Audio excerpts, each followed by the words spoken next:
One of the most fascinating and terrifying themes of the playwrights has been parricide, the murder of a father by his own child. The fifth commandment reads, "Honor thy father and thy mother, that thy days may be long upon the land which the Lord thy God hath given thee." But some people think that parents are not entitled to respect simply because they are parents. And it's thoughts like these, when carried to the extreme, that can lead to... Now, John, you gonna do as I tell you? No, Pa. I don't think I am. Your nose is bleeding where I hit you. Wash your face and hands and come in for breakfast. And then we'll both go out and dig that ditch. You can dig that ditch all by yourself. And while you're at it, Pa, you can also dig yourself a nice big roomy hole for your grave.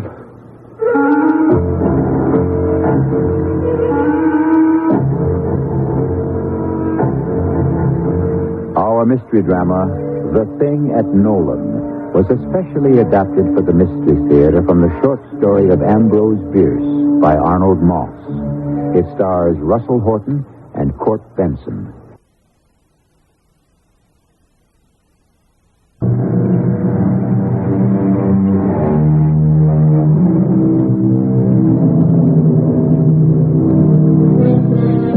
The year is 1879, 100 years ago. The place, the southern part of the state of Missouri, the plateau of the Ozark Mountains, a unique region of soft hill scenery. The area is sparsely populated by a tough breed of pioneers, most of whom struggle to scratch a livelihood out of the livestock they breed and the forage crops they raise. It's a cool morning in June. The sun has just risen.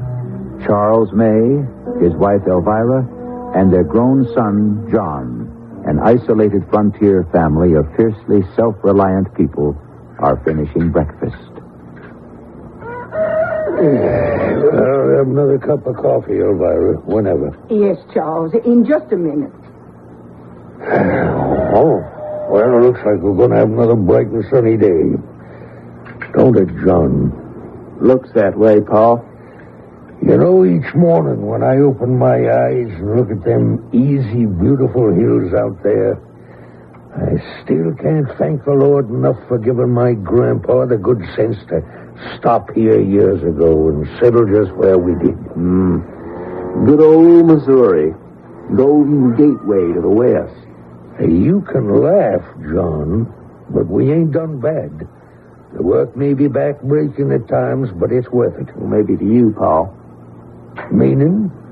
Meaning nothing at all. Oh, here's your coffee, Charles. I gotta figure out a way to get more water out of that lake to them cattle of ours. It just ain't enough gets to them. I was thinking maybe I could... This coffee is hot, Elvira. This coffee's not hot at all. What's more, it tastes more like dishwater than it does like coffee. I'm very sorry, Charles. Now, if you'll just wait a minute, I'll make you another cup. Never mind. I'll do without. It won't take me a minute. I said I'd do without.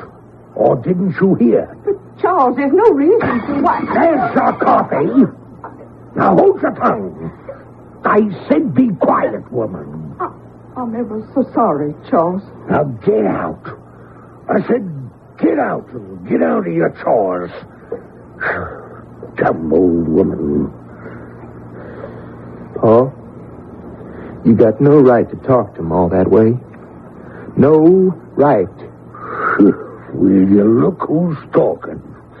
The boy who's teaching himself to read. I got a right to do or say anything I like. This is my house. Well, she didn't mean no harm, you know that. Ain't asking you nothing, John. But I'm telling you, whether you like it or not, now don't you talk that way to my ma ever again. You talk to her with respect.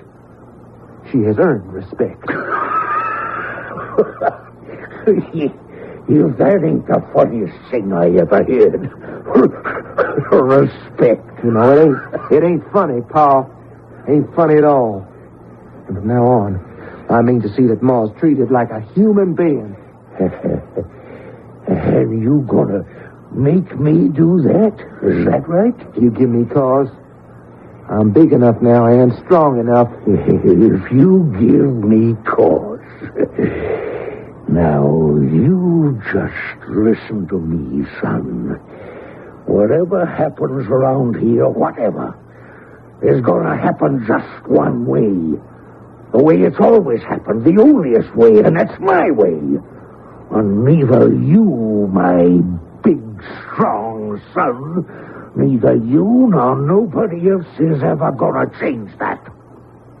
Do I make myself clear? Very clear. 'Cause that's the way it's gonna be. Maybe, Pa. We'll see.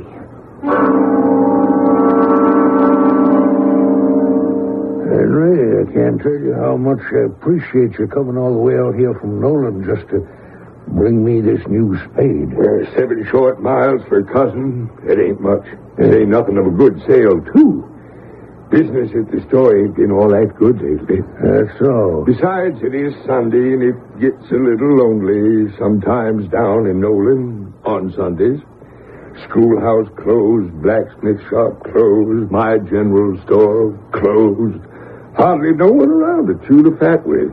And no one out on the lake and back of the store. Too hot. Of course. This is one beautiful spade, Henry. It's good heft to it. Sharp cutting edges. Oh, the best, the brightest, the longest wearing that wholesale place in St. Louis has got to sell. You better carve your initials into the handle. Yeah, good idea. Big CM, in case anyone should take it into his head to borrow Charles May's property. Yeah, I'll get John to do just that. You remember with my lack of schooling, I can't tell one letter from any other. So you just tell him a big CM. You know, Henry, I finally figured out how to get the lake water down to my big pasture. You did? Yeah. You know where my creek makes a real sharp horseshoe turn to the west? It's up near the foot of Medicine Lodge Hill. Yeah. I figure I can dig a deep ditch right through the woods. From there to the pasture. It's a little over half a mile only. And a big hole at the end of it. Oh, which will give you all the water you need and still keep your livestock inside the pasture. Yeah, but you'll need help. My son, John. We can start next Sunday, a week from today. 2 of us together should be able to... Good morning, Henry. Well, ain't it more like good afternoon, John? You just get up? Well, Sunday I slept a little bit later than usual. Nearly noon, boy. Yeah, reckon it is. Where was you last night? Out. I asked where. Around. What time did you get home? Kind of late. Very late. What kind of foolishness was you up to? I don't think I care to answer that, Paul. Or any of the other questions you've been asking. You'll have to excuse me. I'm real hungry. Gonna get me some breakfast. What? Easy, Charles. Boy has a right to his own life. He's not a little boy no more. You got to get used to that. That's what he keeps telling me. Well, it's true, ain't it? Maybe. But as long as I furnish a roof over his head and provide him with 3 meals a day... Every bit of which he earns. This is my house, Henry. No one is denying that. But you got to start treating that boy different.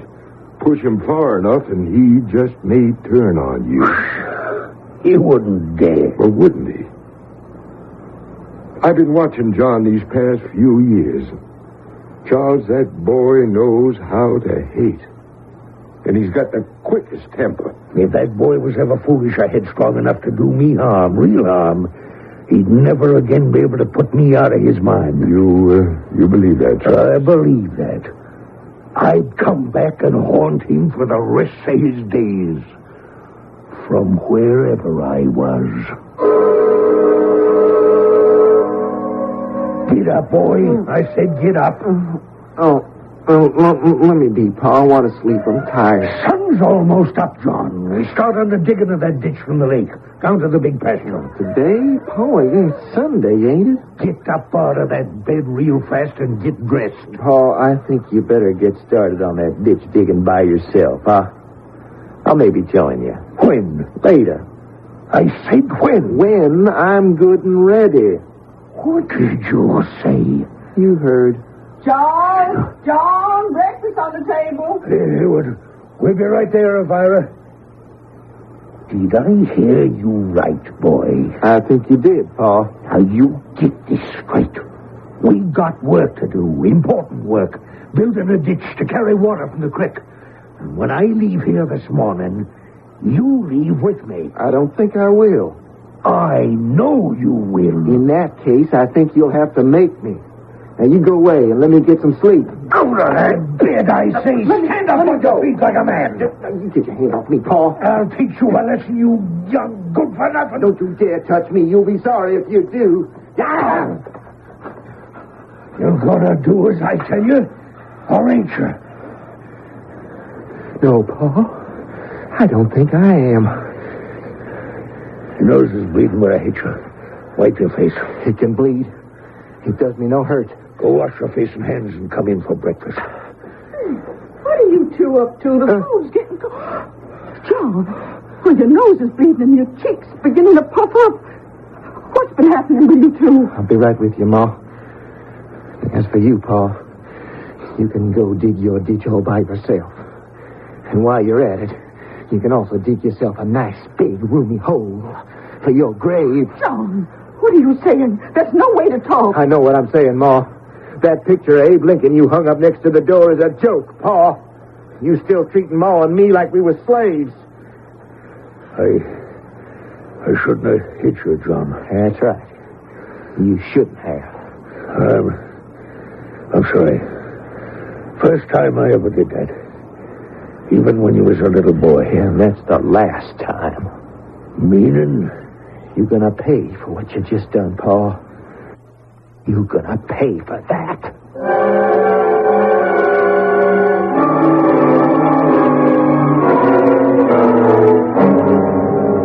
Where is he, Ma?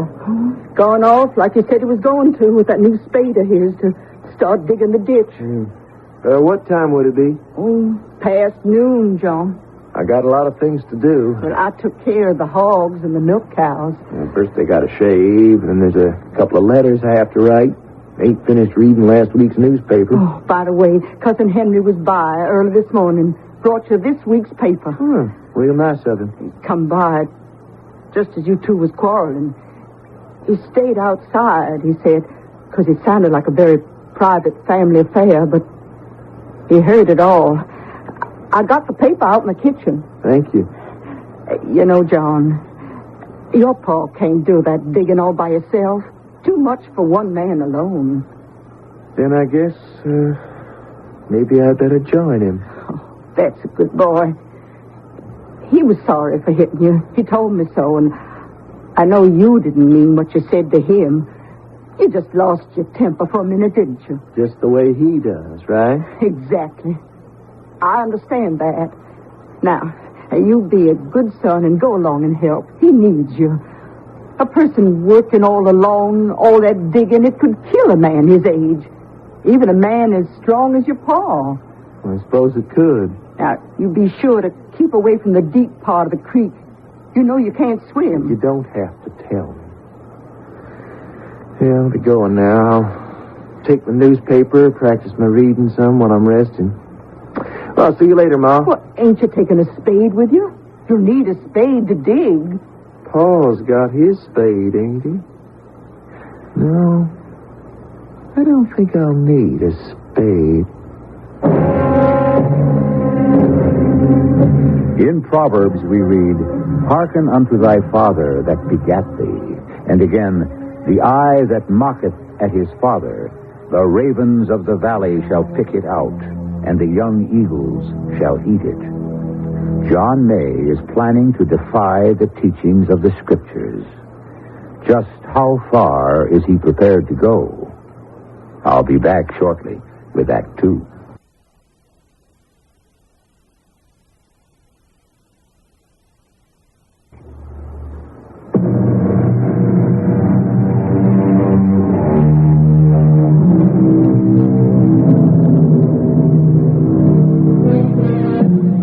Wherever railroads, airplanes, highways find their way, whenever newspapers, movies, radio, and television become part of a community's lifeblood, the people gradually lose their unique characteristics and take on the coloring of the rest of the country. This has been happening in the Ozark Mountains. But 100 years ago, these hill folk were still isolated. Their relationships to each other still primitive, still had their own fierce, uncompromising ways of solving their problems. Is that you, Charles? I'm out in the kitchen. No, Ma, it ain't Charles. It's me. It's nearly nightfall, John. Where you been? Well, where I told you I was going. Up to the spring. The creek near Medicine Lodge Hills. Then you did help your pa. Good boy. Get much done? You know? Well, where is your pa? Ain't he come home yet? No. Didn't you leave together? Well, no. He said he wanted to work just a bit more before the sun set. Well, it's nearly dark. Your pa out in the woods alone. I wouldn't worry about him. He can take care of himself. He always has, hasn't he? I suppose. I'd better light the lamp. I'm going into my room. No, just a minute, John. Look at me. No, don't turn away. Your clothes, your shirt's all tore. So's your jacket. All them brambles down near the creek. Oh, just look at your jacket. And your pants, they're soaking wet. Don't fret about me, Ma, please. And what's this? Did you hurt yourself? You did something to yourself and you're not telling me. I don't know what you're talking about. Well, here, on your jacket, it's blood. You've been trying to wash it off, ain't you? I couldn't lie to you, Ma. I did cut myself. Oh. There's nothing much while I was digging. A little blood from my hand got on my clothes. And I did try to wash the stains off. I didn't want you to worry none. Let me see your hand. Maybe I can... Why are you putting your hand behind your back? Why are you looking at me that way?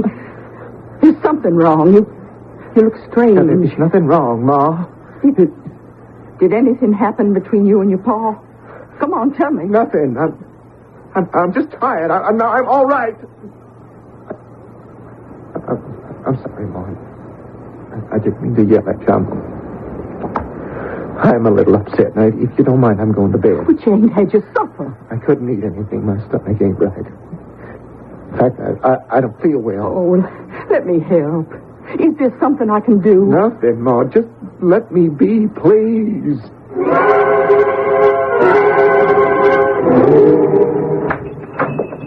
Oh, Elvira May. Morning, Henry. What brings you to town this early of a Monday morning? There's some kind of trouble. I need your help bad. What seems to be wrong? But Charles ain't come back. I don't know what you mean. Well, yesterday, after he and John quarreled, he went off into the woods to do that digging. And? Oh, that was more than 24 hours ago.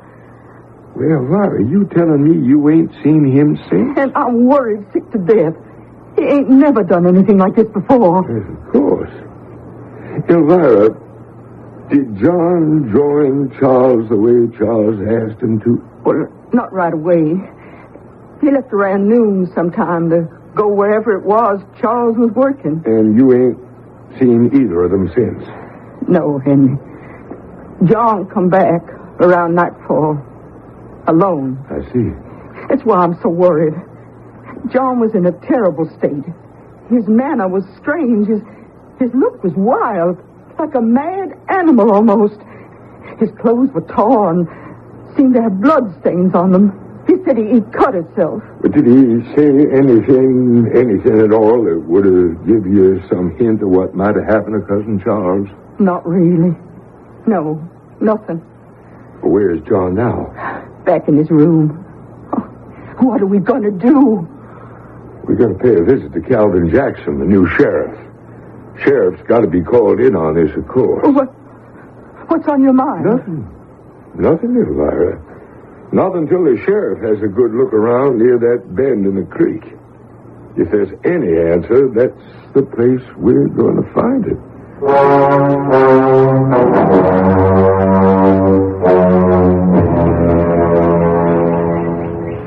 Over this way, Sheriff. Just follow me.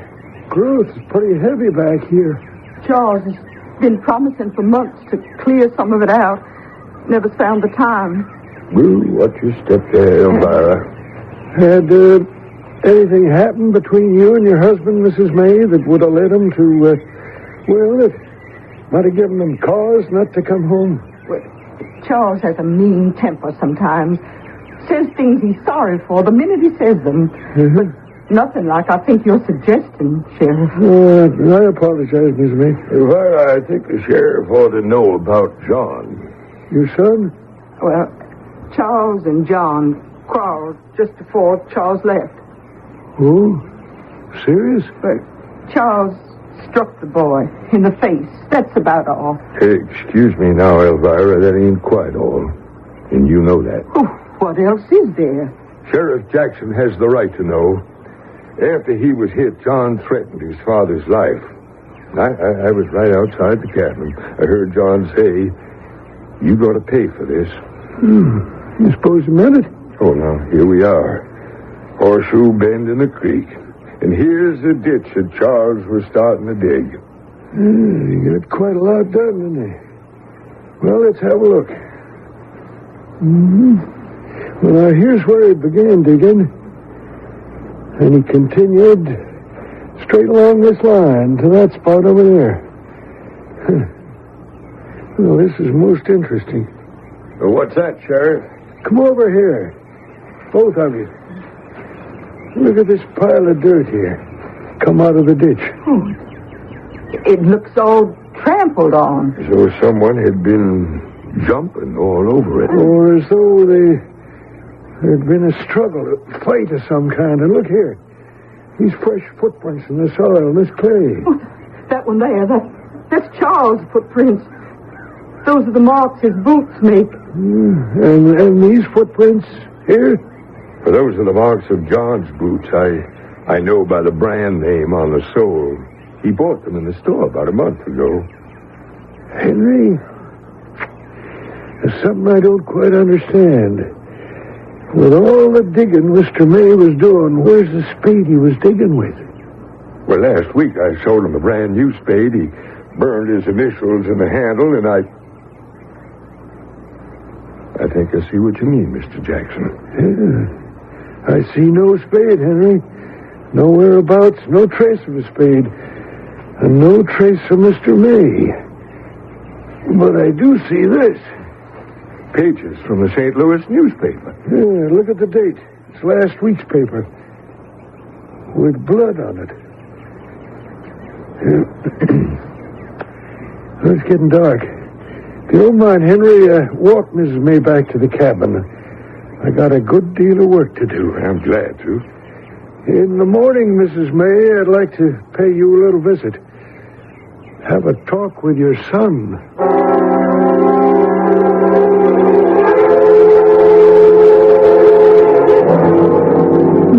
No, you mustn't get out of bed, John. Now, the doctor said you was to stay in bed. And you mustn't worry about nothing. Don't go away. Don't you touch me. Don't you dare. Oh, easy, John, easy. No, it's just your ma. I must have been dreaming, huh? Real bad dream. Yes. Well, you gotta stop worrying, John. I ain't worried. Paul will turn up. I know it. I have faith. I just can't figure where he would have gone. He'll never turn up. And they'll never find him. How do you know? How can you be sure? I have a feeling. John, is there something you ain't telling me? Nothing happened. Nothing. Mrs. May. Calvin Jackson. It's Sheriff Jackson, John. What's he want? He wants to talk to you. Come right on in, Sheriff. I don't want to talk to nobody. Morning, Mrs. May. Morning, John. I got nothing to talk to you about. I didn't do nothing. Well, no one said you did, John. Well, then, What are you doing here? Your father's missing. No one's seen him. No one knows where he is. You were the last person with him, I believe. Well? Did you have any kind of a fight with your father in the woods? That's none of your business, Sheriff. Answer, Mr. Jackson, John. Please. Well, we did have a little bit of a fight. No, nothing much. Uh-huh. And this newspaper, St. Louis newspaper, I found it back there. Did you take a shovel, a spade of some kind with you? No, I didn't. My father had his. I figured we could take turns digging while the other rested. Have you any idea where the spade might be? We couldn't find any more trace of it than we can of your father. No idea. That's a nice-looking pair of boots you got here, John. Now, you put those boots down. Oh, they are yours. Don't you touch them. Well, now, that's most interesting. What's that, Mr. Jackson? On the soles and heels. Could that be blood? Are you accusing me of murdering my father? Murder? I never said a word about murder. I didn't murder anyone, Sheriff. No one. John, did you ever threaten to kill your father? Of course not. He never gave you cause to say to him, you'll die for that or you'll pay for that? Yes, he did, but that don't mean that What does it mean? that there's a power that would punish him one day for what he was doing. But that power was not you. If you're thinking of accusing me of murder, you'll have to find my father's body first. Oh, I know the law, John. That's my job. But I can tell you this. Word's already gone around the whole town of Nolan that your father's missing. And whatever evidence there is about his disappearance points to only one person. Meaning me? For your own good, John, for your own protection. I'm sending one of my deputies out here. What for? Until we find your father's body, I'm putting you under arrest, house arrest, on suspicion of murder.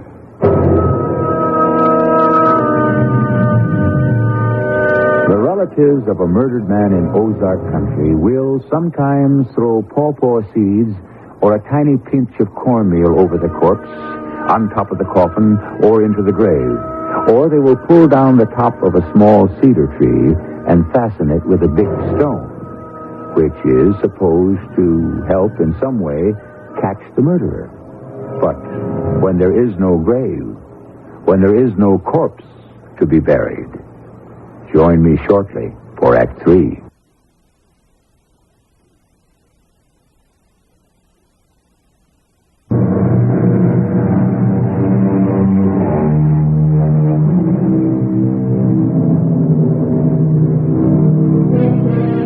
The people like the May family, who lived in the isolated parts of Missouri's Ozark Mountains 100 years ago, were once called the most deliberately unprogressive people in the entire United States.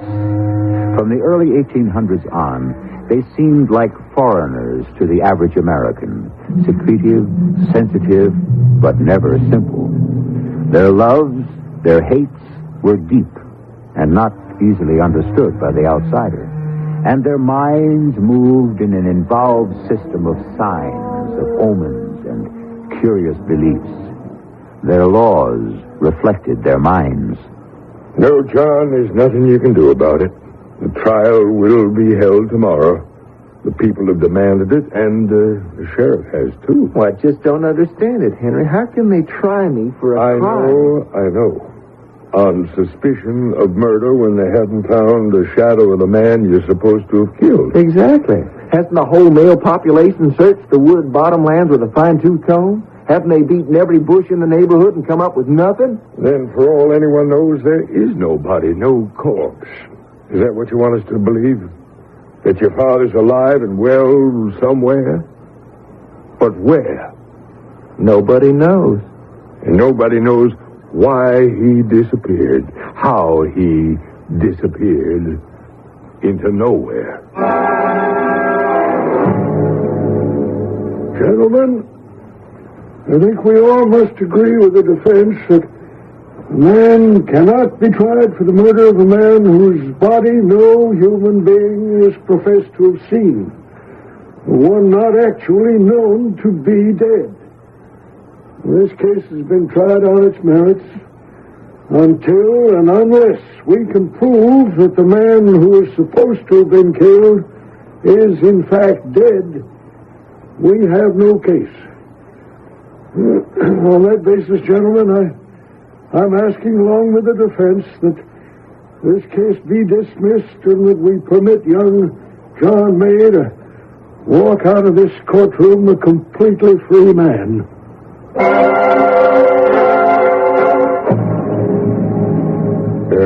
That be all, Sheriff? Well, a handful of tobacco plugs, Henry. My supply's getting a little low. Here we are, Sheriff. Well, now, if this heat would only let up a little. Yeah, I see you're keeping both your front and back doors open, huh? If there's any kind of a breeze lurking around the lake outside the back door, I figure maybe I can catch a bit of it here in the store. Yeah, of course. You know, Henry, I'd give just about anything I own to find out what happened to that boy's father. I can't see how a man could just disappear off the face of the earth overnight. At any rate, not in this part of the world, not without foul play of some kind. Yeah, I know what you're saying, Sheriff. The men in town are still grumbling that the trial was what they're calling a miscarriage of justice. Yes, but suppose they had taken the law into their own hands and one of these days Charles should suddenly turn up. They'd never forgive himself. Henry Odell, I'm about to tell you something I wouldn't tell another soul. In spite of everything I said at the trial, and the things I knew I had to say, I'm sure that none of us will ever see Charles May again. Unless he were to come back from the grave. Strictly between the two of us, I couldn't agree with you more. But how can I prove it? Excuse me, Sheriff. There's a customer coming in. I'll be running along. No, wait. Wait just a minute, Sheriff. Turn around. Take a look at who's coming in the front door. Who is it? It's him. It's him, all right. Cousin Charles. Charles May. He's putting one heavy foot ahead of the other. Mechanically, as if his feet were made of lead. Walking straight toward the back door.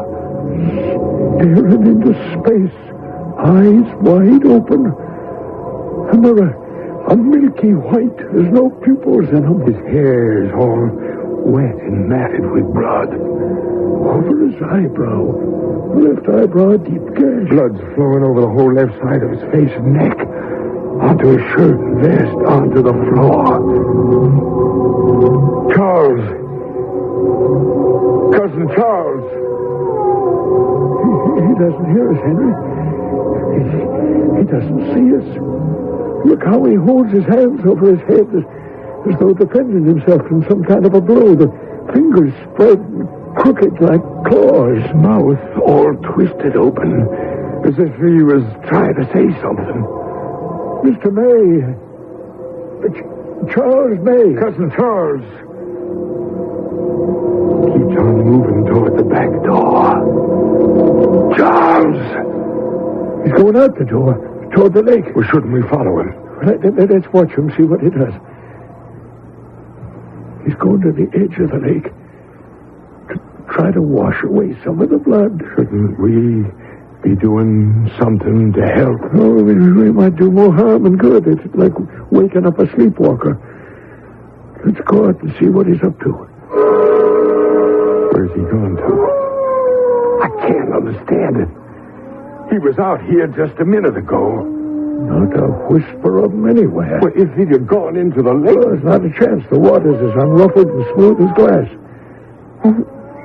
What do you suppose was wrong with him? Well, he must have been in a fight of some kind and wandering about in the days ever since. But how do you explain... Probably suffering from some kind of loss of memory. Oh, it's enough to scare the life out of a man. Well, we've got to find him. Let's get back into the store, Henry. I have an idea. What's that broken step? We follow the trail of blood he left. Wouldn't it lead us back to wherever he come from? It might. And that could lead us to... Oh, just a minute, Mr. Jackson. Cousin Charles stopped right about here. The blood dripping right onto the floor. Now you just take a good look.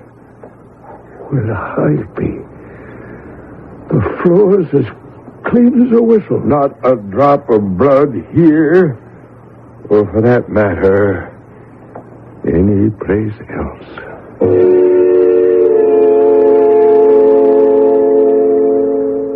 Henry, Mr. Jackson, they found him. They found Charles. No. Easy, Mrs. May. You gotta take it easy. No. Sit yourself down over here, Elvira. Try to calm down. Now, what are you talking about? They found him. They found his body. The two little boys. What two little boys? Oh, Sherwood's boys. They was playing in the woods up near May Creek, near where it makes that sharp turn. I tell you, it was awful. How was the body hidden? Under 2-3 feet of soil, covered over with layer after layer of dead leaves and twigs. And some wild hogs must have been rooting through the leaves and uncovered the handle. It looked terrible, just terrible. What handle, Elvira? The handle of Charles' new spade. Here, I brought it to show you. Broke off from the spade itself right in the middle. Let me see that. The Sherwood boys, they found him. They found Charles and come rushing up to the cabin to get me. I could hardly bear to look at him. His eyes, his mouth, that big hole in his head. No. Try to take it easy, Mrs. May. We'll go back with you to make a positive identification. I don't know if I have the strength to look again. Are you sure this was your husband's spade, Mrs. May? That was his spade, all right. Sold it to him myself, and there's his initials, the initials that John burned into the handle for him. C.M. Strange. What's strange, Mr. Jackson? Well, that's not a C at all. Those initials are J.M. Those are John May's initials, not his father's.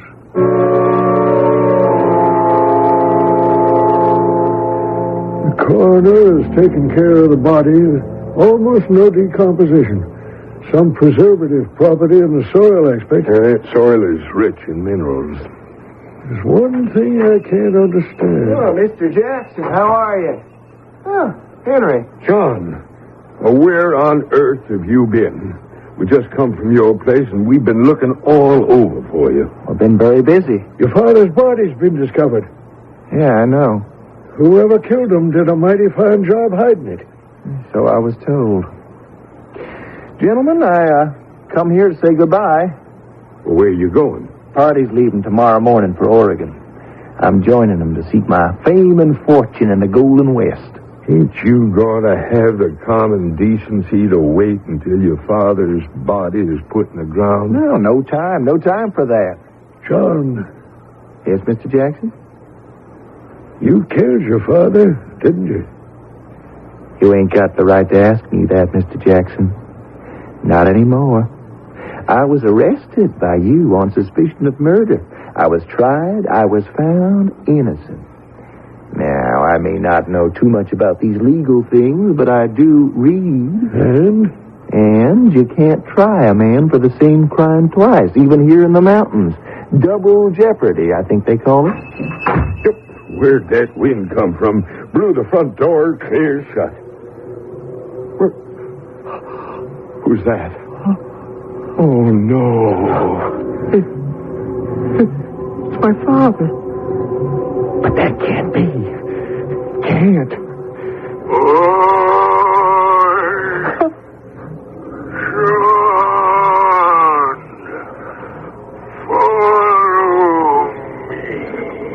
Where'd you come from, Paul? You're dead. Dead. Do what you're told, boy. Do what you're told. walking through this door just like he did the last time, toward the open back door. What are you doing to me, Pa? Stop it. John's following him. He can't take his eyes off his father. He can't help following him. No, I won't go with you. I won't. The old man's moving right toward the edge of the lake. Don't make me, Pa. You know I can't swim. But it's true, John can't swim. When I look now, we just can't stand here. What do we do? I don't think there's anything we can do, Henry. They're both vanished under the waters of the lake.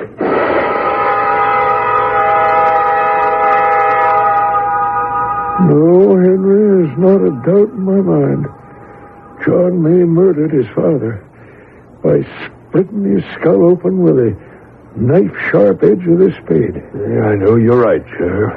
One thing I can't figure out. The wound over Cousin Charles's left eyebrow, the gash on the left side of his face. Yeah. And the half-open mouth, the hands like claws. Exactly the same as they was on that thing that come from nowhere, passed through my store and pulled John after him to who knows where. Puzzles me. What's the answer? Charles once said to me that if the boy ever took it into his head to do his father any real harm, that he'd come back and haunt him from wherever he might be. We folks up here in the mountains don't like to admit it to strangers, but in these lonesome places... Yes? Well, you think that thing could have been... I have no idea what it was, Mr. Odell. Not the slightest.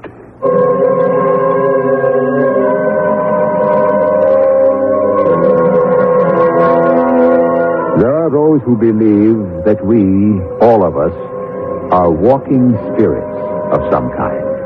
Spirits that are shaped into a body, squeezed into a recognizable appearance of reality, and that sooner or later we fade away into air and invisibility. That we not only carry a future ghost with us from the moment we are born, but that we are in very fact ghosts. All of us. Everywhere. I'll be back shortly.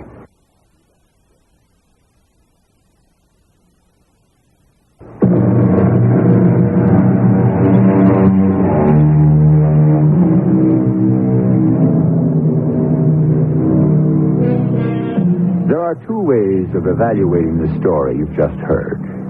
We can go along very dramatically with Shakespeare and say, "For murder, though it hath no tongue, will speak out in the most miraculous organ." That's from Hamlet. Or, in a slightly different vein, we might be reminded of the parallel of Lizzie Borden. Lizzie, you'll recall, took an axe, gave her mother 40 whacks. When she saw what she had done, she gave her father 41. Our cast included Court Benson, Russell Horton, Bryna Rayburn, and Arnold Moss. The entire production was under the direction of Hyman Brown. You've been listening to the OTR Gold Network. Find more classic radio at otrgold.com.